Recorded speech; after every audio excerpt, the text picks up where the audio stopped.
अगर शिव भक्त हो तो सब्र करना सीखो, क्योंकि जो परीक्षा सबसे लंबी चलती है उसका परिणाम भी अति सुखदायी होता है, और शिव जो इम्तिहान लेते हैं उसका परिणाम निस्संदेह आपकी जीत ही होगी।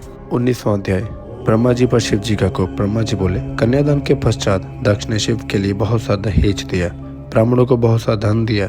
तब लक्ष्मी सहित विष्णु ने उठकर शिव के पास आकर हाथ जोड़कर कहा कि हे महादेव, आप संपूर्ण ब्रह्मांडों के पिता और सती सबकी माता है, अतएव मनुष्य और सज्जनों का कल्याण कीजिए। तब शिव जी ने हंस कर कहा, तथास्तु। यह सुनकर विष्णु हाथ जोड़कर अपने स्थान को चले गए। तदंतर सती और शिव ने मेरी आज्ञा से यथाविधि अग्नि की प्रदक्षिणा की और गीत नृत्य आदि अद्भुत महोत्सव हुआ। शिव की माया ने देवताओं, मनुष्य, राक्षसों सहित सारे विश्व को मोहित कर दिया। मैं ब्रह्मा भी मोहित हो गया।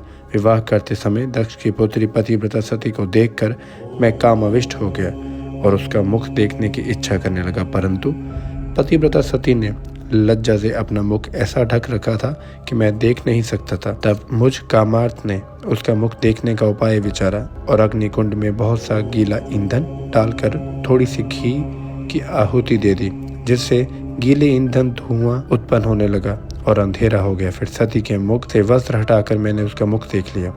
मेरी इंद्रियों में विकार हो गया। शिवजी ने अपनी दिव्य नेत्रों से मेरी कुदृष्टि को देख लिया। तब उन्होंने क्रोध होकर कहा, अरे पापात्मा, तूने ये क्या निंदित कार्य किया? विवाह के समय मेरी स्त्री का मुख अनुराग से देखा। ऐसा कह शिवजी ने मुझे मारने के लिए त्रिशूल उठा लिया। मरीचि आदि मेरे मानस पुत्र हाहाकार करने लगे। भयभीत देवता शंकर की स्तुति करने लगे। शिवजी ने कहा, विष्णु के कहने के अनुसार मैं सती का काम दृष्टि से देखने वाले को मार डालूंगा।